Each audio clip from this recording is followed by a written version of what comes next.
Over in Linstead, St. Catherine, the after-holiday garbage pileup is growing in sections of the town. We spoke to vendors in the area who continue to do business despite the unhealthy conditions.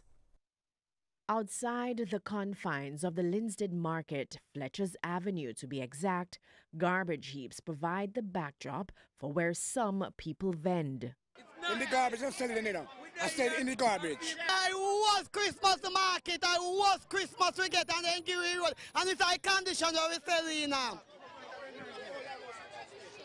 We dirty rubbish heap, and I yes we sell. From Christmas we have here, so. It's a delight for stray animals, but for people working in the area. The dirty and Riverton City down, man. We good Linstead town. I mean, if they have a man in a clean and a cuss. I say, want me to the politician, them. Want me to the garbage man, them.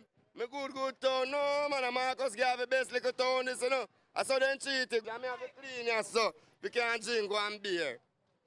Fly out, we take away. Junk out, we take away. Go along, go look down there. And it's not just waste from the market. People them carry rubbish from out of the car, throwing at the rubbish at the market gate, make it look like it's a rubbish bin. Continually, you see. Selling in the filth is one thing, but one must also wear appropriate footgear, a fact unsuspecting customers become aware of only after visiting the stalls. Look how we foot are dirty and wet up. We cannot walk in this dirty water. This is germs. This is germs. This is killing us. We cannot do like this. We want justice.